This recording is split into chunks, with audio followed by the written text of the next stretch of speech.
Hi, I'm Richard Weinberger, the CEO of the Association of Accredited Small Business Consultants. I'd like to talk to you a little bit today about internal controls.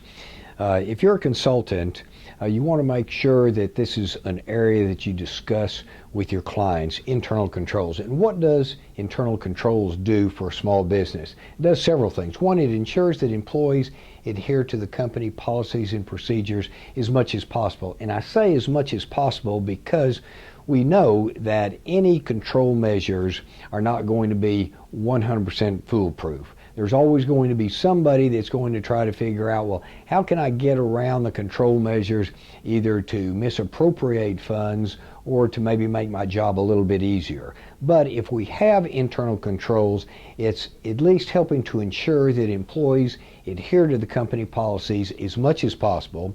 It promotes operational efficiency because whatever control and procedures we have come up with, we've come up with those procedures because we know that's how we should be doing things in our company. Now, that doesn't mean that we will not periodically be changing and revising those controls, but once we start off with controls, we know that we're doing that for a purpose, and that purpose is to promote operational efficiency, and of course internal controls will safeguard assets. Now, what we want to do, we want to minimize the possible errors as much as possible, and if we do, then this is also going to give us more reliable financial data. And of course, when we're comparing financial data, we want that to be as accurate as possible because that is going to help us make future prudent business decisions. So overall, it helps us accomplish our company objectives. Now, one thing that's important to note, internal controls in a small business, and what I'm talking about internal controls in a small business, is not intended to review the internal controls as a CPA would do if he or she was conducting a financial audit. A CPA, when they conduct a financial audit, they are assuring that the financial statements follow GAAP, generally accepted accounting principles, and they're also independently verifying all of the various accounts. In other words, cash, receivables, payables. That's not what I'm talking about when we talk about internal controls for a small business. What I'm talking about internal controls for a small business, again, is making sure that employees are adhering to the policies and procedures that is going to help us promote operational efficiency, and we're also safeguarding assets. So what are the objectives when we talk about small business? Well, we want to monitor and control all of the various activities. We want to reduce theft, and we want to guard our physical assets. We want to reduce the falsification of reports, and we want to reduce the detrimental effect on profits. If we take care of these top three, then automatically we're going to reduce the detrimental effects on profit. But again, if individuals, let's say, are not maintaining and following our control procedures, that has a detrimental effect on profits.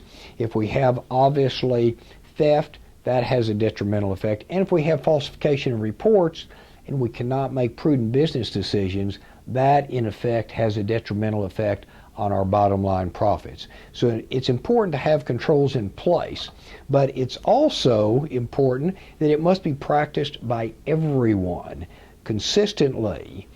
We can have the best controls written down on paper, and it doesn't do us any good if they're not practiced consistently. In other words, the controls cannot be practiced one week, and then the next week it's like, well, we've got a lot of people on vacation, we have a lot of business, let's just not worry about that this week, let's forget about those controls.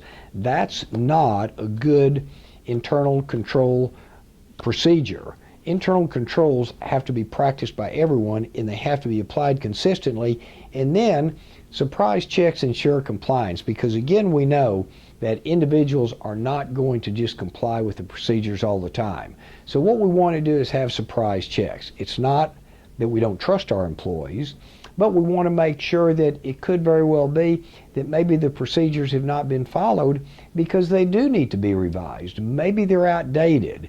In fact, the best thing is, that we have a system of checking over the various policies and procedures 1 or 2 each month, 1 or 2 each quarter, not all at one time, because most small business owners and managers don't have the time to do that. But if we are constantly reviewing the policies and procedures that we have and revising those accordingly, I mean, it could very well be that at one time we were doing something manually. Now we've computerized that, so obviously that all has to be changed. Every business is going to be different, but we want to make sure that we apply those consistently. It's practiced by everyone, and then we have surprise checks just to make sure that everyone is in compliance. Now, how do we even go about developing and figuring out, well, what control procedure should we have? Well, a great way is just to develop a questionnaire about the internal processes and the flow of assets that we have in a business. If we do that, then it's easy to detect weaknesses. Now let me just go over some examples of what I mean by this, of developing a questionnaire, and this could be something that you haven't used before. Well, we might come up with a questionnaire and say, well, how do assets enter our company? Let's say inventory maybe. How are they safeguarded, and then how do they leave? So we can come up with a questionnaire that we ask all these different questions about all of these different timelines. Then from those answers, we can then start developing procedures and make sure that they are followed consistently by everyone. Or we might say, well, how are orders processed? How do they come in? Is that coming in through the mail? Are sales representatives sending those in? Are we getting those in through the internet?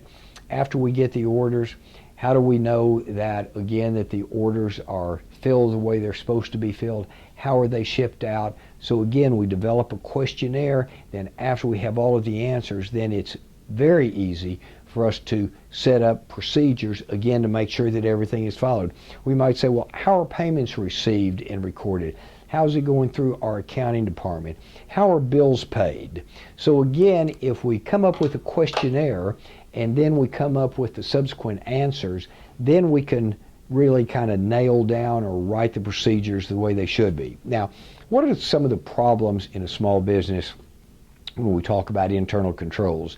And overall, most small businesses have the same problems. One, it's a lack of segregation of duties. When I talk about segregation of duties, I mean that the same person is not handling the same function from start to finish.